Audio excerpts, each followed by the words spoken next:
Mana maliknya iya? Oh.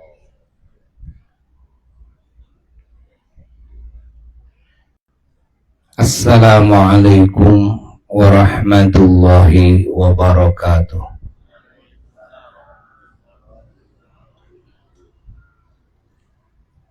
Bismillahirrahmanirrahim.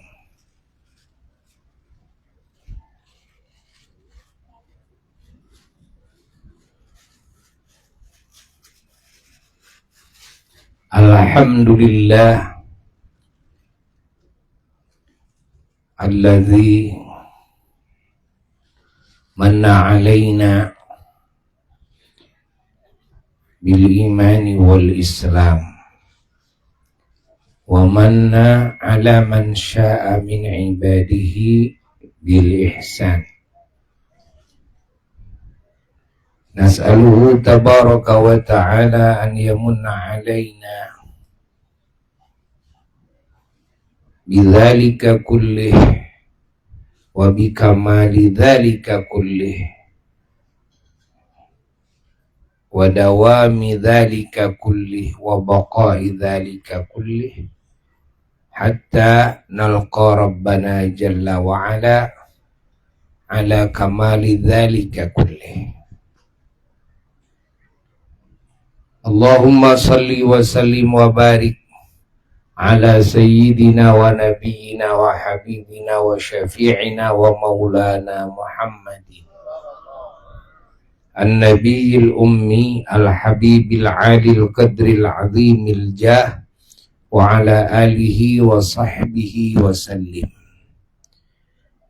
Amma ba'du fa ya ibadallah usikum wa nafsi bitaqwallah faqad fazal muttaqun.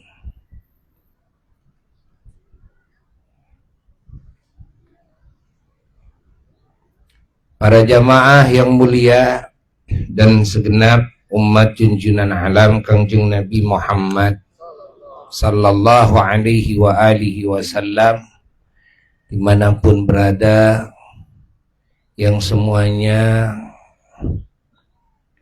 Abuya doakan semoga selalu ada dalam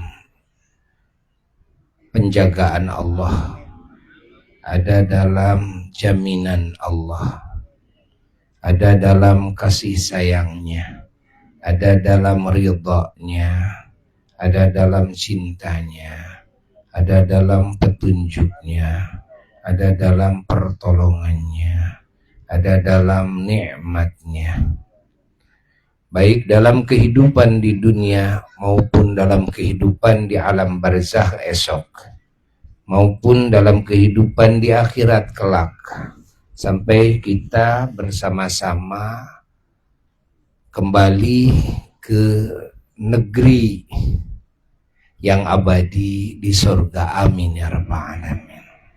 Bersama Rasulullah sallallahu alaihi wasallam dan juga para keluarganya yang Allah sucikan, dan para sahabatnya yang Allah muliakan, dan para tabi'in, para tabi'it tabi'in yang Allah unggulkan, dan para nabi-nabi Allah, para rasulnya Allah alaihimussalatu wassalam, juga para wali-wali Allah, para ulama, para syuhada, para sholihin radhiyallahu anhum ajma'in, dan dengan segenap hamba-hamba Allah yang beriman. Kita ada di satu negeri yang sama yang disebut dengan jannah, walaupun tata letaknya tidak sama, fasilitas yang ada bagi masing-masing tidak sama, sesuai dengan kadar imannya, kadar ilmunya, kadar amalnya, kadar akhlakul karimahnya, kadar kalimah thayyibahnya selama hidupnya, ya, kadar Islam, kadar ihsan. Karena kadar ini menentukan pahala, menentukan derajat, ya. Walaupun sama-sama di surga, tapi beda surganya. Surga si A dan surga si B. Walaupun surganya namanya sama, pamannya surga Naim atau surga Ma'wa atau surga Khuldi dan sebagainya. Tapi itu kelasnya lain-lain, tidak sama. Maka disinilah hamba-hamba Allah yang faham kepada apa yang Buya katakan, semuanya pada berlomba, balap. Berlomba meningkatkan derajat keimanan, meningkatkan derajat keislaman dari sisi ilmu dan amal, meningkatkan dari sisi ihsan derajat, ya, ihsan yaitu dari sisi akhlak, dari sisi adab, dari sisi perasaan hati kepada Allah, perasaan hati kepada Rasulullah Sallallahu Alaihi Wasallam, perasaan hati kepada para kekasih Allah, kepada syiar-syiar Allah. Orang yang sudah sampai kepada makom ihsan, walaupun kehidupannya sama dengan kita, ya, walaupun di bawah kita status dalam kehidupannya, tapi hati mereka itu berbeda jauh dengan kita. Ya, urusannya di hati, bukan dalam kegiatan amaliyah ucapan yang zahir. Ya, ahli-ahli Allah itu hatinya ta'alluq kepada Allah. Ta'alluq itu bergantung pada Allah. Dan hatinya juga ta'alluq kepada Rasulullah Sallallahu Alaihi Wasallam, dan hatinya ta'alluq juga kepada para kekasih Allah dan syiar-syiar Allah yang Allah agungkan. Nah, ta'alluq ke masjid, ya, sehingga ada dalam hadis Nabi Sallallahu Alaihi Wasallam ada 7 kelompok kelak yaumal kiamah, di saat semua manusia dikumpulkan di satu tempat seluas negeri Syam. Kalau sekarang mencakup Palestina, ya, Lebanon, Yordan, tuh Israel, ya, sebagian Mesir, Syria. Kalau dulu satu aja Syam. Nanti padang mahsyar itu seluas Syam. Tidak ada tempat untuk berteduh.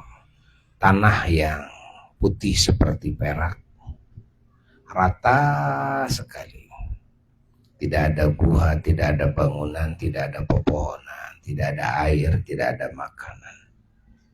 Di atas tanah tersebut 7 matahari yang menyinari, memanasi ahli mahsyar yang jaraknya cuma 1 mil, ya, 1 mil, dan tidak jauh.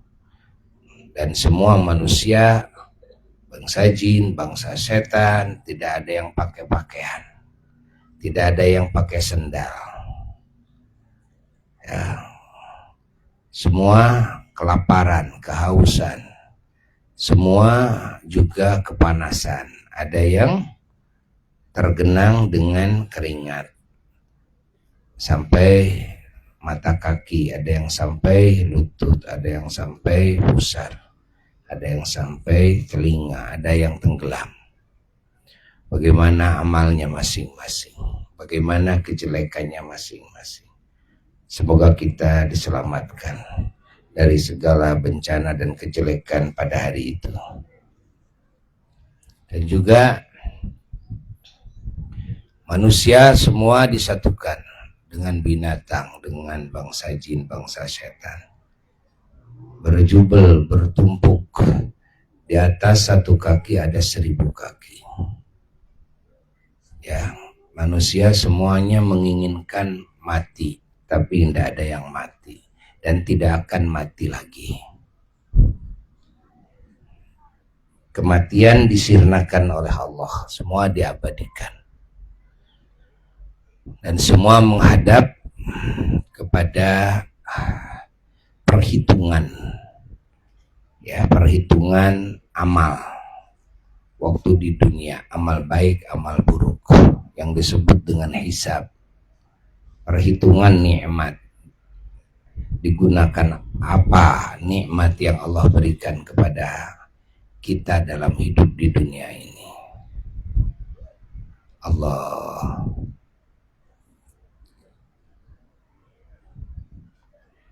Lalu manusia semua dan ahli mahsyar semua panik. Dibiarkan oleh Allah berpuluh-puluh ribu tahun, bukan beribu-ribu tahun.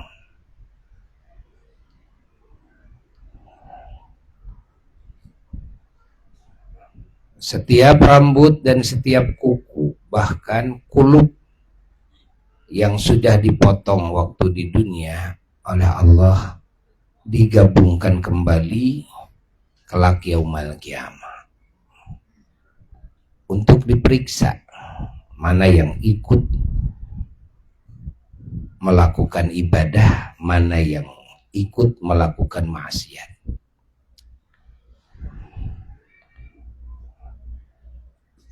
Lalu di sisi lain ada 7 kelompok yang oleh Allah dikasih pakaian, tempatnya dipisahkan. Itu diajak oleh para malaikat ke tempat khusus di bawah naungan keraton Allah. Yang 7 kelompok ini diantaranya adalah warajulun qalbuhu mu'allakun bil masjid atau bil masajid. Orang yang hatinya digantungkan ke masjid, kan? Digantungkan kemana? Ke masjid. Jadi kalau hati ada keterkaitan dengan masjid itu, subhanallah, hati ini hati orang yang sangat beruntung sekali, yang kelak yaumal kiamah akan digolongkan di bawah naungan keraton Allah, yang mana di hari tersebut tidak ada naungan kecuali naungan Allah Jalla Jalaluhu wahda. Ya, diantaranya lagi adalah 2 orang yang bersahabat karena Allah, di jalan Allah, saling mengingatkan, saling nasihati, saling ajak kepada kebaikan, kepada ibadah, saling cegah, ya, dari segala bentuk kejelekan, dari segala bentuk kemunkaran, dari segala bentuk maksiat. Begitu, saling doakan. Ya, bukan karena satu etnis yang sama atau satu keturunan, satu nasab dekat yang sama, atau satu kabilah, atau satu suku, atau satu ras. Tidak. Tapi betul-betul karena Allah. Dan juga di situ ada orang yang tangan kanannya rajin sedekah, ya, sementara tangan kirinya tidak tahu menahu bahwa tangan kanannya suka melakukan sedekah. Itu sedekah sirriyah, sedekah yang dirahasiakan. Artinya siapapun, hatta Orang dekat sendiri, teman hidup tidak tahu. Istri, suami, anak, orang tua, sahabat dekat tidak tahu. Hanya kita dengan Allah saja. Di antaranya sedekah sirri itu caranya kan banyak sekarang itu. Ya, dengan cara kita menanam ikan di laut, ya, atau di sungai, tuh, atau di kolam orang, tanpa ada yang tahu siapapun. Atau kita menanam biji-bijian pepohonan atau buah-buahan, ya, di hutan, di hakullah atau di hak orang, dilempar-lemparin gitu kan sama kita. Ya, tiba-tiba pada muncul ada pohon rambutan, ada pohon itu, ada pohon ini, seneng itu yang punya kebun, padahal dia tidak pernah menanamnya. Ya, atau menaruh uang di kas masjid, kas pesantren, atau di TF-kan ke rekening pondok, ke rekening, ya, atau siapapun, harta pribadi, harta seseorang. Ada fakir, ada miskin, ada anak yatim, ada janda yang tidak mampu membiayai dirinya, anaknya, umpamanya, ya, banyak itu. Ya, kita kasihkan ke rekeningnya tanpa kita ngasih tahu dia, tanpa ngasih tahu identitas siapa kita dan sebagainya, enggak. Nah, tiba-tiba dia punya uang, nah, gitu.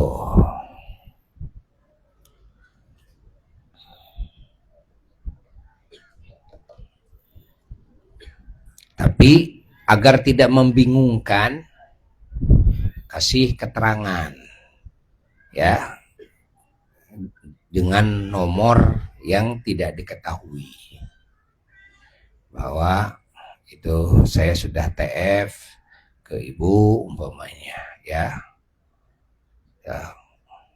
sedekah umpamanya lillahi ta'ala, tidak disebutkan nama kita, agar tidak bingung. Karena kalau orang yang apik, kalau ada uang di rekeningnya yang mana dia tidak merasa menyimpan, dia tidak akan berani memakainya. Orang yang apik seperti itu, ya, berbeda dengan uang ada di sakunya.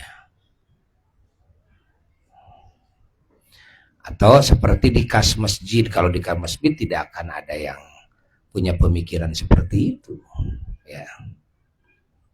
Jadi lega. Nah, di hakullah, di hak umum, ya, kayak di Solokan atau di Citarum, di lautan, itu kan orang tidak akan bertanya-tanya. Atau di situ danau, ya. Nah, itu banyak cara. Banyak cara.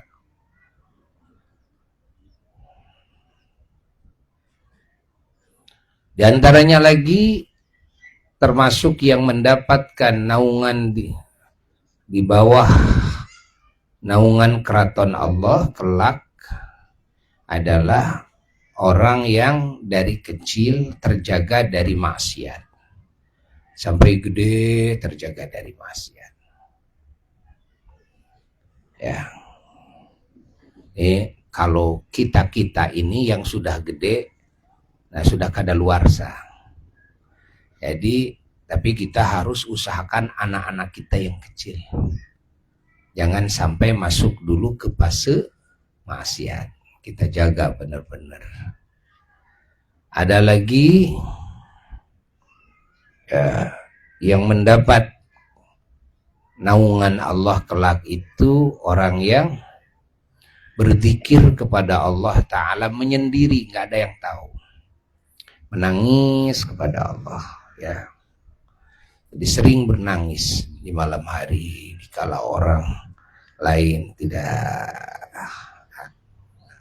ada yang bangun, ya, berdua dengan Tuhannya. Nah, dan juga yang mendapatkan naungan keraton Allah adalah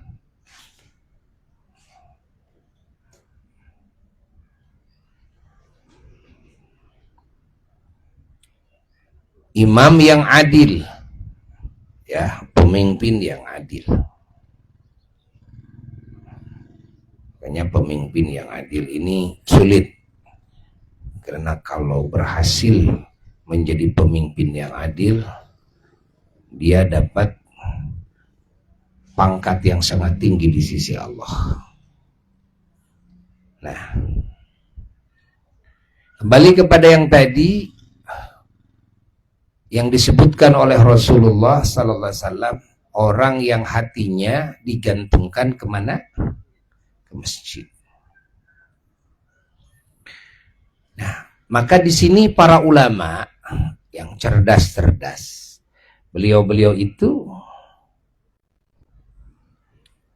menjelaskan bahwasanya bukan cuma yang menggantungkan ke masjid saja yang dapat karunia Allah, tapi juga yang bisa menggantungkan hatinya ke syiar-syiar Allah lainnya. Masjid itu salah satu daripada syiar Allah, ya. Seperti mana menggantungkan hati kepada para wali-wali Allah, menggantungkan hati kepada para ulama-ulama Allah, ya, menggantungkan hati kepada para syuhada, kepada para solihin, kepada para nabi, kepada para rasul alaihissalam, apalagi kepada junjunan alam Kangjeng Nabi Muhammad sallallahu alaihi wasallam, ya. Kalau menggantungkan hati kepada Allah itu sudah jelas di dalam tauhid, ya. Sebelum pelajaran menggantungkan kepada syiar-syiar Allah, hati itu pelajaran pertama, gantungkan dulu kepada Allah, ya. Terus ada yang bertanya, kalau menggantungkan hati kepada selain Allah, kepada Allah kita gantungkan, kepada selain Allah juga kita gantungkan, apa itu tidak musyrik? Musyrik itu bukan masalah menggantungkan. Ingat, yang disebut musyrik itu adalah yang hatinya meyakini ada Tuhan selain Allah, meyakini kepada selain Allah dianggap Tuhan, atau dianggap ada kesamaan walaupun hanya satu sisi. Pokoknya dalam kekuasaannya, dalam kehendaknya, dalam kebaikannya, dalam pengetahuannya, nah dalam apanya saja, kalau ada keyakinan dalam hati, ya, bahwa selain Allah ini punya sifat atau zat atau perbuatan yang sama dengan Allah, ya, maka seketika jadi apa? Musyrik. Bisa memberikan manfaat secara mandiri, bisa memberikan madarat secara mandiri. Obat dianggap bisa menyembuhkan secara mandiri. Paham ini? Atau seseorang bisa menolong kita atau menolong siapapun, ya, secara mandiri. Maksud secara mandiri dengan kekuasaan dia sendiri, dengan kehendak dia sendiri, bukan oleh Allah. Itulah yang disebut dengan musyrik. Pahami oleh kita. Ya. Jadi urusan ini yang menjadi musyrik itu. Adapun ya hati digantungkan kepada selain Allah, hati mencintai selain Allah, hati memuliakan selain Allah, hati mengingat kepada selain Allah, hati memuji kepada selain Allah, hati juga bersyukur kepada selain Allah. Ya, catat nih, ya. Atau juga taat kepada selain Allah. Nah, ini tidak bisa disebut ini musyrik. Tidak disebut musyrik. Ingat, tidak masuk kepada kategori musyrik. Musyrik itu sekali lagi adalah hati meyakini kepada selain Allah ada makhluk yang disamakan oleh hati kita dengan Allah, baik zatnya maupun sifatnya maupun perbuatannya, ya, paham? Maupun juga asma'nya, namanya secara hakiki, ya, secara hakiki, ya, pahami.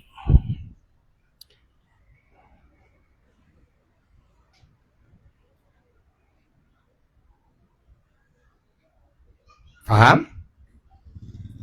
Kalau mencintai kepada makhluk tidak musyrik. Kepada Allah cinta, kepada makhluk cinta, kepada Allah taat, kepada makhluk taat. Kita juga disuruh taat kok. Kepada orang tua, kepada guru, kepada Rasulullah sallallahu alaihi wasallam, kepada pemerintah, kepada suami, kan gitu kan? Tuh. Memuliakan selain Allah, memuji selain Allah, tidak jadi musyrik. Ya. Pahami oleh kita semuanya. Allah termasuk meminta tolong kepada selain Allah, tidak musyrik. Yang musyrik itu meyakini ini makhluk bisa menolong yang lainnya secara mandiri dengan kekuasaannya, dengan kehendaknya, itulah musyrik. Ya. Kalau dalam keyakinan kita hakikat yang menolong adalah Allah, selain Allah hanyalah faktor penyebab, wali faktor penyebab, ulama faktor penyebab, dokter faktor penyebab, obat-obatan faktor penyebab, ya. Dan manusia dalam hubungannya satu sama lain jadi faktor penyebab. Imma jadi faktor penyebab kebaikan, wa imma jadi faktor penyebab kejelekan, bukan secara hakiki, ya. Nah, itu tidak musyrik. Itu tidak musyrik. Ya. Baik meminta tolong kepada yang hidup maupun minta tolong kepada yang sudah wafat, tidak ada bedanya. Pahami? Kalau minta tolong kepada yang sudah wafat dianggap musyrik, lalu kepada yang hidup dianggap tidak musyrik, bukankah itu musyrik? Hah? Kenapa Anda tidak menganggap musyrik kepada yang minta tolong kepada yang sudah meninggal dunia? Umpamanya kepada seorang nabi, seorang wali, ya wali Allah tolonglah saya sedang terjepit ini dengan hutang yang banyak. Ya wali Allah tolonglah saya sedang diuji dengan penyakit. Ya wali Allah tolonglah saya, usaha saya lagi mundur. Ya wali Allah atau ya nabi Allah tolonglah saya, kan umpamanya. Kalau itu dianggap musyrik, ya, alasannya apa? Oh, alasannya orang yang mati tidak bisa apa-apa lagi. Oh, jadi kalau menurut kamu orang hidup bisa apa-apa? Lalu kalau kepada orang hidup kamu menganggap tidak musyrik, bukankah musyrik itu sama?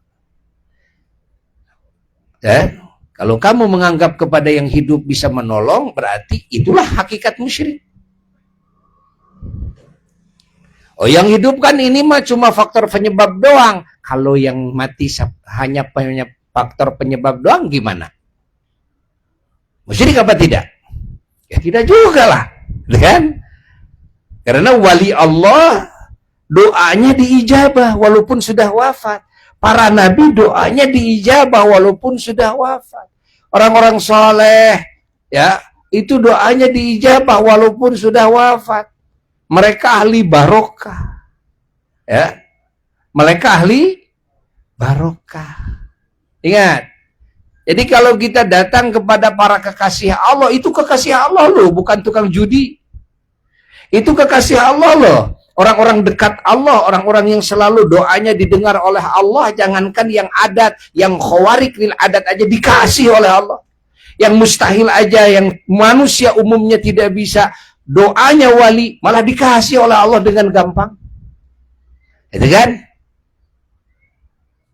Karena mereka kekasih-kekasih Allah. Lalu kita datang kepada para wali-wali Allah, ya wali Allah, kan? Tolonglah saya, kan? Tanpa meyakini bahwa beliau-beliau ini bisa menolong secara mandiri. Tidak.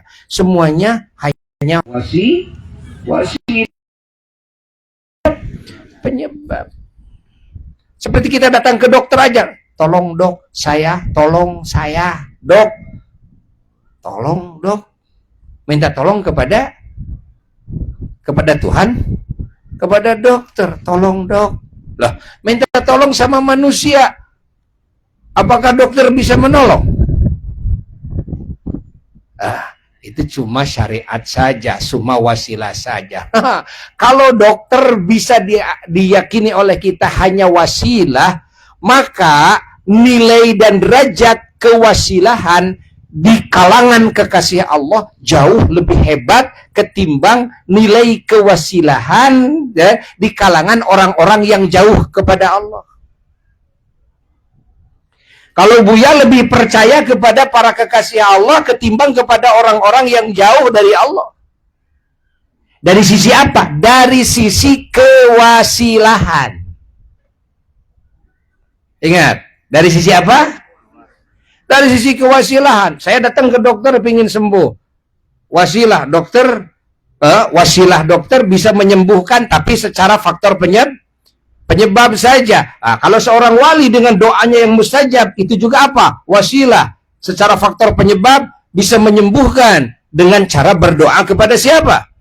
Pada Allah. Coba kira-kira orang yang beriman lebih percaya kemana dari sisi kewasilahan? Kepada dokternya ini atau kepada wali Allah? Pasti kepada wali Allah lah. Pasti kepada wali Allah. Karena wali Allah itu doanya dikabul oleh Allah. Ingat itu. Ya, ingat itu. Ya. Maka para nabi dan para wali-wali Allah itu adalah sebagai sandaran umat secara wasilah, secara sebab. Maka di zaman Rasulullah SAW, para sahabat itu dididik oleh Kangjeng Nabi SAW agar sering berdoa kepada Allah, bergantung kepada Allah, ya. Tapi juga para nabi, Kangjeng Nabi SAW membuka pintu lebar-lebar kepada para sahabat untuk minta tolong kepada beliau. Maka para sahabat kalau ada permasalahan apapun, minta solusinya kepada siapa? Rasulullah. Masya Allah. Hal yang mustahil, datangnya kepada siapa? Rasulullah SAW. Tidak langsung sahabat sudah dididik tauhid oleh Nabi kita, langsung berdoa terus kepada Allah, lalu tidak menggunakan faktor penyebab. Lah, tidak seperti itu. Para sahabat yang sakit menghadap Rasulullah, minta pertolongan Nabi, langsung oleh Nabi disembuhkan dengan izin Allah, dengan doanya seorang Nabi kepada Allah. yang lalu dikabulkan oleh Allah Jalla Jalaluhu wahda. Ada yang matanya hancur, datang kepada Nabi, lalu diusap oleh telapak tangan Nabi, kembali normal. Ini kan mustahil, kata dokter aja ndak bisa. Ini hebatnya keyakinan sahabat, bayangkan. Kenapa sahabat tidak ke dokter di masa itu? Dan apakah tidak ada dokter? Bukan tidak ada dokter. Sahabat tahu ini kalau sama-sama faktor penyebab, maka ini sebagai kewasilahan jauh lebih tinggi nilainya ketimbang dokter yang ada. Pahami? Catat oleh kita. Ya. Sehingga Rasulullah Shallallahu Alaihi Wasallam setelah wafat saja jubah beliau terus keliling dari rumah ke rumah sahabat. Jubah Rasulullah Shallallahu Alaihi Wasallam dipegang oleh Sayyidatuna Asma, saudarinya Sayyidatuna Aisyah radhiyallahu taala anha, putrinya Sayyidina Abu Bakar As-Siddiq radhiyallahu taala anhu. Setelah wafat Rasulullah SAW, maka jubah beliau dititipkannya kepada Sayyidatuna Asma. Tuh para sahabat itu berdatangan. Kalau ada yang sakit, gitu kan, minjem jubah Rasulullah SAW, lalu direndam. Setelah direndam, airnya diminum, lalu dimandikan, sembuh, gitu kan? Ada yang menghadapi berbagai masalah itu, masalah ini, minjem lagi, selesai masalah, gitu, dan Masya Allah, ini jubahnya Rasulullah. Coba lihat tuh di dalam Syarah Sahih Muslim. Al-Imam An-Nawawi, Imam Muhyiddin An-Nawawi radhiyallahu taala anhu dalam syarahnya, coba lihat. Ya. Allah. Ini luar biasa jubahnya Rasulullah sallallahu alaihi wa alihi wasallam. Kalau di zaman Rasulullah SAW langsung ada yang dengan air, ada yang diludahi oleh Nabi, ada yang ditiup oleh Nabi, ada yang diusap oleh Nabi, ada yang ditatap oleh Nabi. Masya Allah, macam-macam cara Nabi, macam-macam. Ada dari air wudhu, bekas wudhunya Kanjeng Nabi Sallallahu Alaihi Wasallam. Sehingga ke bawahnya itu jadi macam-macam juga. Kalau para ulama mendoakan, ada dengan air, ada dengan usap, macam-macam itu. Karena Rasulullah Sallallahu Alaihi Wasallam mengajarkan juga seperti itu. Dan para sahabat ya memberi contoh juga. Ada yang dengan cara ngambil berkah dari jubahnya Nabi. Jubah yang ya tentunya pastinya selama hidup Kanjeng Nabi SAW dipakai beribadah kepada Allah, hingga keberkahan Nabi itu nempel di apa? Di jubah. Sehingga sah jubahnya diambil berkahnya. Tabarruk dengan jubah Kanjeng Rasulullah. Kalau tabarruk dengan rambut Rasulullah SAW sudah jelas dalam hadis sahih. Nabi waktu beliau haji, waktu umroh, dibagikan rambutnya, berebut para sahabat, ada yang kebagian 1 lembar, 2, 3, itu diambil keberkahannya. Jelas, ini jubah, ya? Ini jubah. Bahkan Rasulullah SAW memberikan isyarat kepada sahabatnya ketika beliau masuk ke perkampungan kaum Samud bersama sahabatnya. Lalu sahabatnya di saat itu mau bikin adonan roti ya untuk makan. Beliau untuk beri makan ke unta juga, dan lalu ngambil air dari sumur bekas kaum Samud. Setelah diadonin, lalu Rasulullah tiba-tiba datang. Rasulullah bertanya, sedang apa kalian? Ini sedang bikin adonan roti ya Rasulullah. Adonin gandum ya. Airnya dari mana? Airnya ngambil dari sumur itu ya Rasulullah. Sumur bekas kaum Samud. Ahli maksiat, ahli durhaka. Kaum Samud yang dikutuk oleh Allah.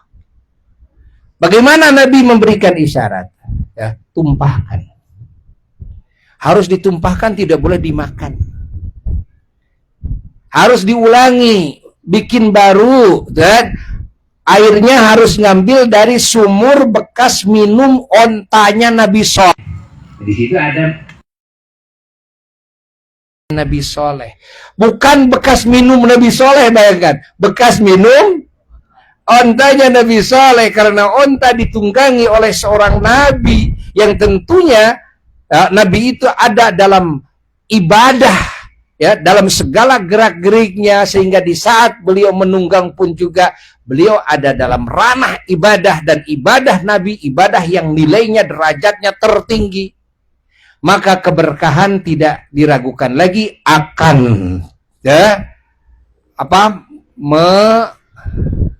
melimpah ke untanya. Jadi untanya jadi unta barokah.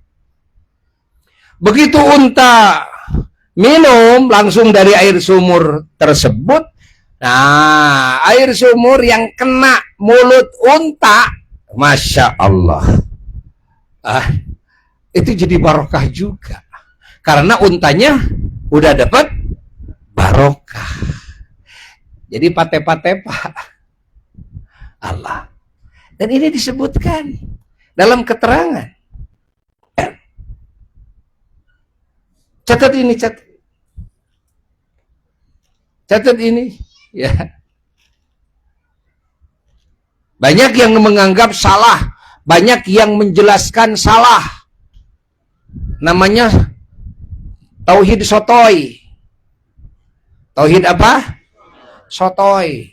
Sok tahu dalam ilmu tauhid, merasa paling tauhid, lalu menganggap musyrik kepada orang yang ambil barokah dari wali atau minta pertolongan wali, doanya Nabi, dianggap musyrik. Orang yang tawasul, tabarruk dengan apa saja, ya tempat-tempat ibadahnya wali, gitu kan, dianggap musyrik. Nah, ini namanya tauhid apa?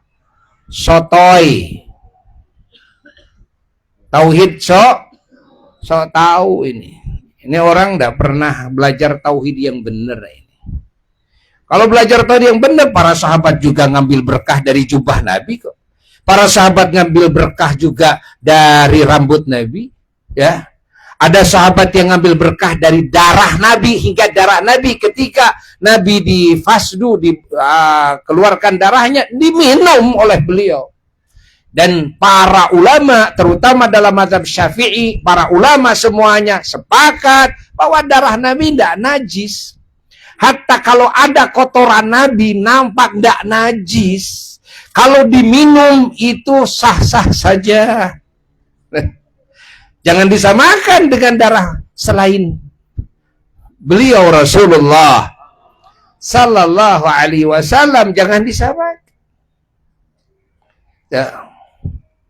Jangan digunakan ayat hurrimat alaikumul maitatu waddam dan sebagainya lalu diterapkan kepada darahnya Rasulullah Sallallahu Alaihi Wasallam. Itu adalah pengecualian. Kalau memang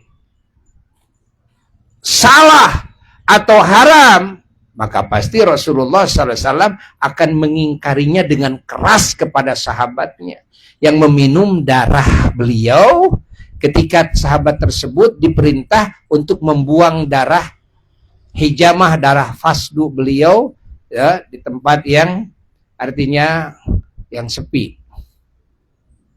Malah sahabat tersebut minum. Malah Nabi, ya, dalam beberapa momen, satu momen beliau mengatakan, siapa orang yang ingin lihat, ya, orang ahli surga, ya, lihatlah orang itu. Gara-gara minum darah Rasulullah SAW. Dalam momen lain, Rasulullah SAW menceritakan langsung keberkahan dari minum darahnya, dikasih kekuatan yang luar biasa. Itu sahabat jadi gagah perkasa gara-gara minum darahnya Rasulullah yang tadinya peloy, ya, lelis meye keyep apu, jadi sahabat gagah perkasa, dan Masya Allah,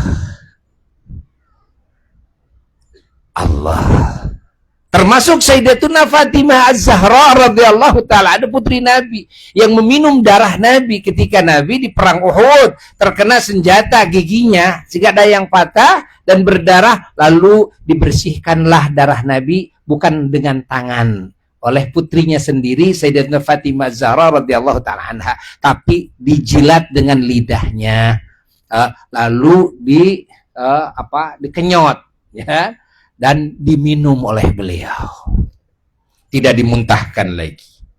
Allah, ya, Allah. Nah, ajaran Islam salah satunya adalah ajaran tawassul wa tabarruk, ajaran bertawassul. Bertawassul itu apa, ya? Bertawassul itu adalah berdoa kepada Allah, punya tujuan, keinginan kepada sesuatu yang hati ini ditujukannya kepada Allah, tapi dengan cara menggarap faktor penyebab, wasilah. Yang wasilah ini adalah wasilah yang dimuliakan oleh Allah. Ini namanya tawassul. Dan dikabulkan oleh Allah. Dikabulkan oleh Allah. Para sahabat ketika dikabulkan tidak langsung ujuk-ujuk terus menganggap sebagai Tuhan, atau kepada Nabi itu dianggapnya, ya, punya kekuasaan seperti kekuasaan Allah. Lah, tidak. Tetap aja para sahabat meyakini hakikatnya oleh Allah, Nabi sebagai apa? Wasilah. Pahami oleh kita. Nah, ini ajaran ahli sunnah wal jamaah. Salah satu tanda ajaran ahli sunnah wal jamaah, ya, tandanya itu adalah satu at-tawassul, tukang bertawassul, kedua tukang tabarruk, ngambil berkah. Ambil berkah. Dari siapa? Dari orang-orang yang ahli berkah. Orang-orang ahli berkah adalah ahli ibadah. Orang-orang ahli berkah adalah ahli ibadah. Ingat, orang-orang soleh, ahli zikir, ahli syukur, yang hatinya selalu bergantung kepada Allah, hatinya selalu, ya, berkomunikasi dengan Allah Jalla Jalaluhu wahdah, sehingga segalanya berkah. Ilmunya berkah, amalnya berkah, akhlaknya berkah, doanya berkah, ucapannya berkah, ya, jasadnya berkah.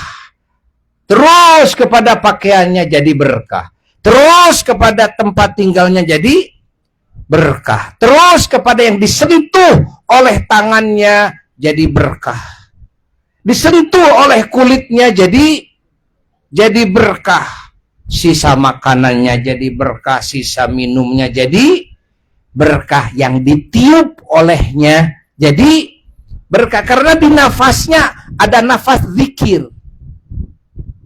Ahli-ahli Allah itu walaupun menurut kita sama dengan saya, kelihatannya tidur melulu, kelihatannya biasa aja makan seperti saya, kadang-kadang dia bercanda seperti saya, jangan dianggap seperti saya. Jangan terkecoh, jangan. Karena ahli-ahli Allah itu sudah berpaut hatinya, tetap berada, kan, dalam wilayah zikrullah. Ya, tidak lupa hatinya kepada Allah.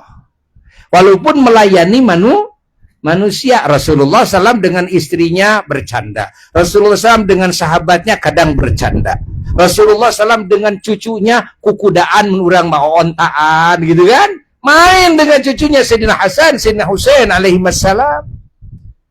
Dengan istrinya Sayyidatuna Aisyah balap lari di rumah. Yang balap lari dengan istrinya dan Allah. Nah, pahami oleh kita, jangan menganggap kepada ahlullah ketika bercanda, lalu sama dengan kita. Makanya ulama banyak yang mewanti-wanti jangan ikut-ikutan bercanda kepada ahlullah di saat ahlullah bercanda, karena ahlullah bercanda berbeda hatinya antara hati kamu, berbeda niatnya dengan niat kamu, berbeda posisinya posisi kamu. Manapun berada dikerumuni oleh malaikat. Kemanapun melangkah, malaikat mengerumuninya, mengikutinya. Ketika berdoa, malaikat mengamininya. Ya, malaikat melayaninya hanya dengan keretek hati, mohon kepada Allah agar Allah menyelamatkan seseorang, lalu malaikat diutus oleh Allah untuk menyelamatkan orang tersebut. Atau oleh wali tersebut langsung ya, menolong orang tersebut.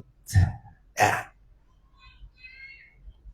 Pahami oleh kita semuanya. Ya. Ini ahli-ahli Allah. Makanya ahli-ahli Allah kadang-kadang kelihatannya dia bercanda kalau berdoa. Ada wali Allah yang berdoanya bercanda, tapi yang mustahil aja jadi. Sebetulnya tidak bercanda, cuma pandangan kamu saja menganggapnya dia sedang bercanda dengan kamu. Lah, tidak bercanda dengan kamu sama sekali. Hatinya sedang menghadap kepada Allah Jalla Jalaluhu wahdah. Dan menghadapnya kepada Allah, para wali beda dengan kita. Kalau kita menghadap kepada Allah, dadakan. Dan sewaktu-waktu. Dan waktunya juga yang paling sedikit. Dan juga terpaksa. Kalau wali Allah, ya, menghadapnya kepada Allah itu bukan dadakan, tapi dawaman. Apa dawaman? Dawam terus. Dawam terus. Khusyuknya kepada Allah, para wali Allah itu dawam. Kalau kita khusyuk itu mau sholat baru belajar khusyuk. Itu pun juga tidak khusyuk-khusyuk. Ya kan? Kalau wali Allah, dalam sholat, luar sholat itu sama khusyuk kepada Allah. Dalam keadaan apapun hatinya khusyuk kepada Allah. Makanya di saat kelihatan oleh kita bercanda, dari awal juga sudah khusyuk. Dari awal juga selalu khusyuk. Ya, selalu menghadap hatinya kepada Allah. Ketika ke waktu berdoa, kadang-kadang para wali Allah kelihatannya tidak berdoa. Dari awal juga terus berdoa. Hatinya bergantung kepada Allah Ta'ala. Ingat, zikirnya selamanya. Selama ingat, selama tidak tidur. Ya, ingat, para wali Allah itu hatinya selalu dengan Allah Jalla Jalaluhu wahdah. Bukan didadak kayak kita. Kalau kita didadak, berdoa kita didadak. Khusyukkan dulu hati kepada Allah. Tadi kemana? Tadi kemana? Kok sekarang baru mau khusyuk? Tak pantas kita sulit dikabul oleh Allah. Karena khusyuknya khusyuk dadakan. Tawajuhnya hati, yakni menghadapnya hati kepada Allah, tawajuh dadakan. Dadakan. Kalau para wali Allah, ingatnya, khusyuknya, tawajuhnya apa? Dawaman. Apa? Dawaman, bukan dadakan. Ya. Paham? Paham? Kalau kita mau zikir kepada Allah, cari tasbih dulu. Kalau para wali Allah pakai tasbih, tidak pakai tasbih, selalu ada dalam zikrullah. Ya. Ingat, megang tasbih, tidak megang tasbih, selalu ada dalam zikrullah. Di atas sajadah, di sawah, tuh sama. Mau di pasar, wali Allah sama. Dan hatinya selalu dawam zikir kepada Allah Jalla Jalaluhu. Kadang lisannya mengucapkan. Ya. Nah, kadang lisannya tidak mengucapkan, tapi hatinya terus dawam.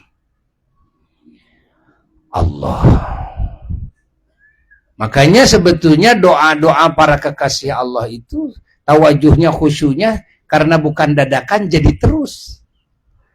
Di saat seperti apapun, dalam suasana apapun, jadi aja terus. Hatta di saat bercanda, kok bercanda jadi ya, gitu kan? Yang mustahil kok jadi, karena hatinya selalu dengan Allah.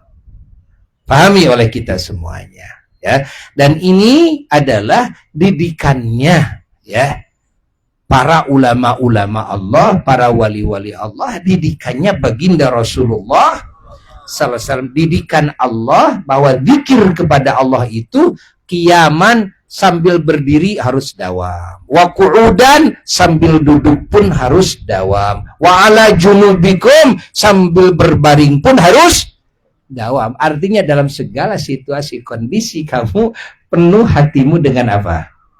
Dengan zikrullah. Paham? Ya. Nah, di dalam ilmu thariqah tentunya ini harus ditarbiyah ini. Harus dikasih PR dulu. Mulai dari ba'da sholat berapa? Pagi, siang, sore, malam, bangun tidur. Dan sebelum tidur, apa saja yang dibaca. Itu semuanya tarbiyah awaliyah, tarbiyah awal. Kesananya penuhlah seluruh waktu dengan zikrullah. Penuhlah semua gerak-gerik dengan zikrullah. Dalam segala situasi kondisi penuh dengan zikrullah. Dalam segala aksi dan segala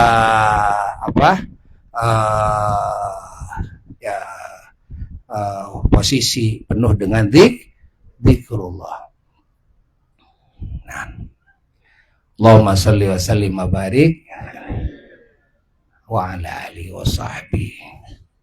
Alhamdulillah kita sudah bersama-sama berziarah kepada para kekasih Allah, ya.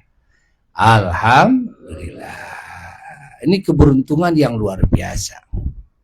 Keberuntungan yang luar biasa. Dan insya Allah nanti Uya sudah merencanakan sebelum Ramadan, sudah beberapa tahun tidak ziarah kepada para leluhur-leluhur kita di Banten. Udah berapa tahun ya? Di Pamijahan juga ada beberapa tahun ya. Nah, ditagih 2 tahun yang lalu, ditagih kita. Kemana istilahnya? Datang. Insya Allah, ya insya Allah, ya. Insya Allah kita azamkan dari sekarang sebelum saum berangkat ziarah kepada para kekasih Allah Banten, insya Allah. Nanti setelah Lebaran juga selain di Mahmud, ya, selain keliling para ashabul ijazah, Cigonewa dan sebagainya, kita juga ziarah Pamijahan. Insya Allah Buya mau tentukan waktunya dari awal, dari sekarang, agar jamaah terutama yang kerja bisa terutama bisa bagi-bagi buat dana Lebaran juga. Dibagi-bagi, kan? Mana buat ongkos ziarah, mana buat dana Lebaran, gitu kan? Nah, gitu. Dan jadikan, sekali lagi, jadikan ziarah kepada para kekasih Allah hayyan wa maitan, baik yang masih hidup maupun yang sudah wafat, sebagai kegiatan ibadah kita dalam hidup. Ingat, sebagai kegiatan ibadah kita dalam hidup. Jadi harus ada waktu khusus untuk apa? Untuk ziarah kepada para kekasih Allah. Dan cuma jarah teh kaoa weh. Mau kemana ini jarahnya? Koa katanya.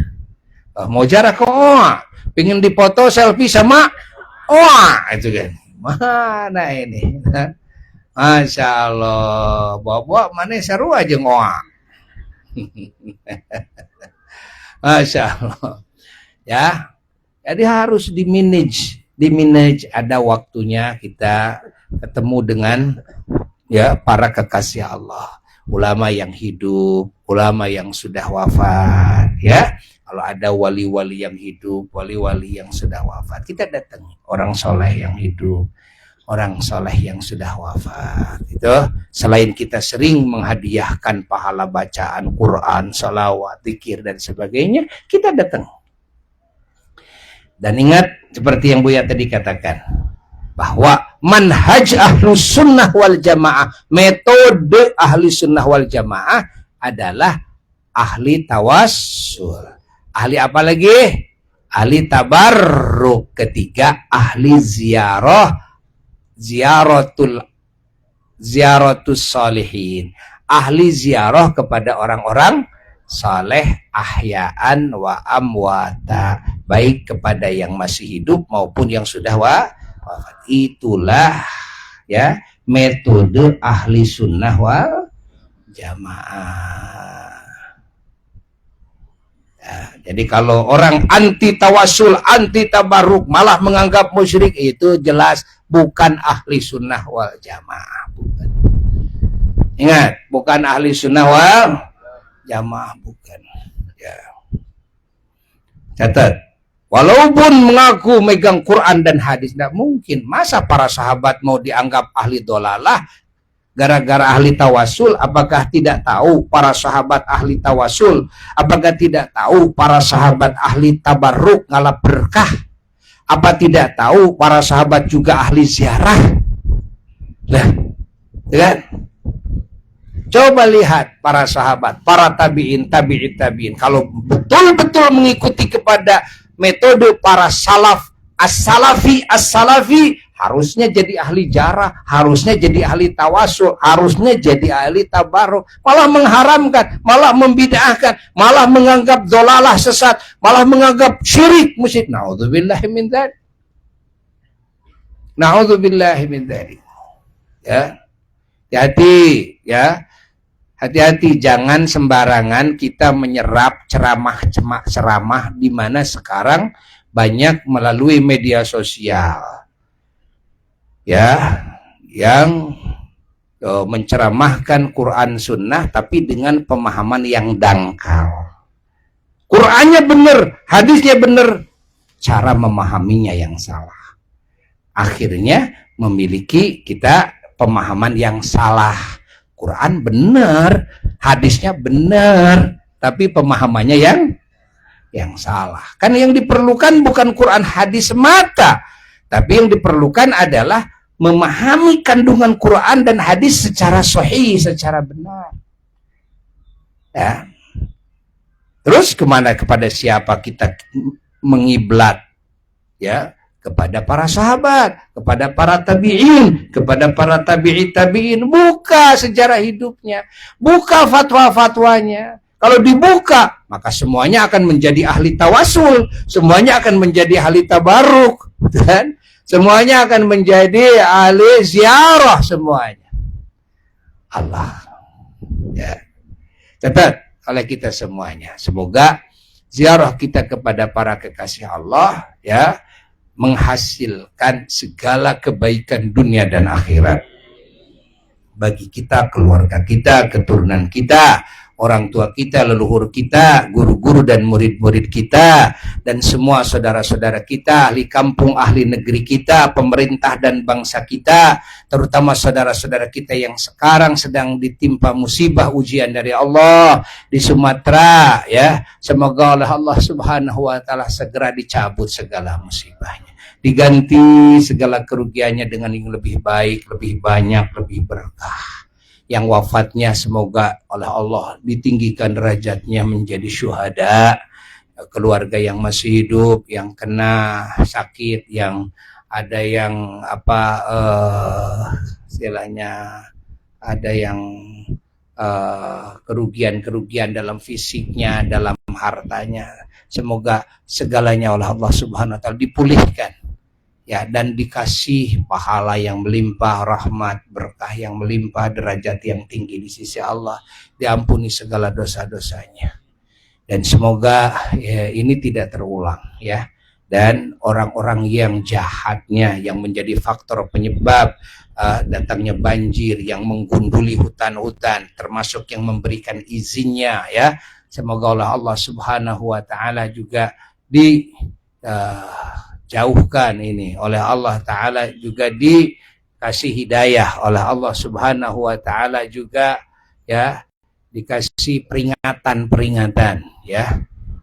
Semoga Indonesia tetap aman, Indonesia tetap berkah, Indonesia tambah berkah, Indonesia menjadi negerinya orang-orang soleh, pemerintahnya disolehkan, bangsanya disolehkan semuanya, ya, disuburkan, dimakmurkan negerinya, disejahterakan kehidupannya, dan semuanya pada akhirnya wafatnya oleh Allah dikasih husnul khotimah dan dijadikan ahli surga semuanya. Semoga kita, ya, mendapatkan syafaat para wali-wali Allah, para ulama-ulama Allah, para syuhada dan para solehin. Dikabul segala hajat-hajat kita oleh Allah, diampuni segala dosa kita, diterima semua amal soleh kita, ditinggikan derajat kita, dijauhkan dari segala bala, musibah, segala fitnah, penyakit dan wabah, dan kita jika mati dikasih husnul khotimah yang paling sempurna dan dijadikan ahli surga firdaus a'la tanpa dihisab, tanpa diadab, ya, dengan syafaat Sayyidul Ahbab Sayyiduna wa Maulana Muhammad sallallahu alaihi wa alihi wasallam ila hadratin Nabi Mustafa Rasulullah sallallahu alaihi wasallam. Fatihah.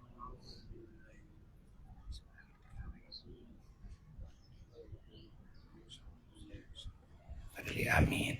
Lalu di akhir sebelum tutup dengan salam perpisahan, ya, dengan Buya, ya, untuk para jamaah yang ikut, ya, berziarah di bis, ya, agar meneliti barang-barangnya, jangan sampai tertukar, jangan sampai tertinggal, karena membingungkan panitia. Kalau nanti ada yang tertinggal, maka panitia agar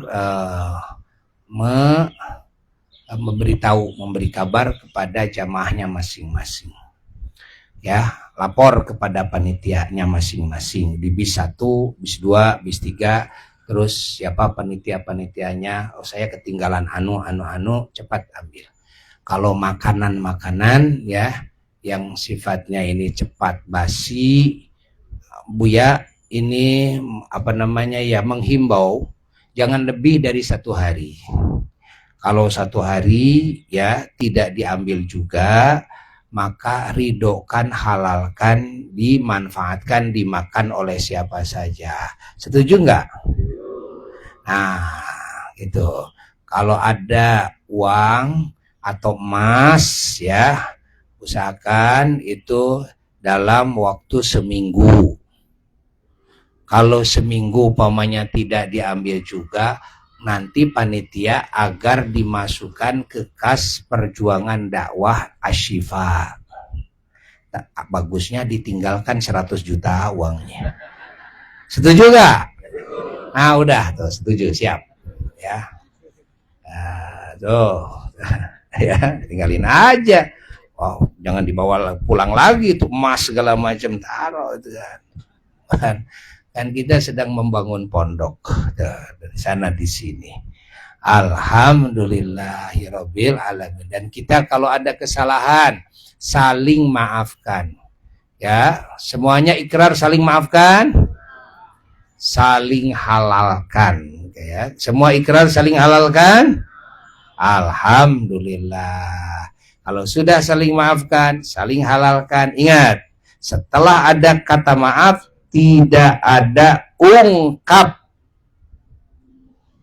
Begitu pulang, eta masih anu kawena teh itu teh di jero mobil. Ada itu. Kan sudah dimaafkan sekarang, kan sudah dihalalkan, jangan diungkap lagi.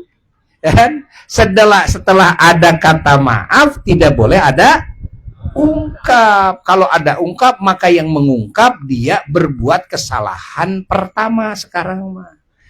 Dia yang harus minta maaf kepada orang yang bersangkutan. Jempe, terus gitu mah jempe gitu kan. Mesin urang rek ngelengerek oge ngambuh hitutna. Geus jempe tong dibahas deui gitu kan. Geus. Saling halal kan? Awas ya. Ya alhamdulillahirabbil alamin. Sekian dari Abu Ya atas nama keluarga besar Pondok Pesantren Asy-Syifal Mahmudiyah Sumedang, Jawa Barat, mengaturkan beribu-ribu terima kasih kepada seluruh pihak yang sudah ikut berjuang di jalan Allah, yang jadi donatur dan yang ikut berjuang dengan tenaga, ya, dengan pikiran. Ada tim keamanannya, para banser, para tim IT-nya, ya, dan juga banyak lagi yang lainnya, termasuk sopir-sopir dan sebagainya. Ya, semuanya yang ikut dalam menyukseskan perjuangan yang mulia ini. Semoga semua mendapatkan sebaik-baiknya balasan. Ya, dikabul segala hajat. Mohon maaf dari segala kekurangan. Wassalamualaikum warahmatullahi wabarakatuh.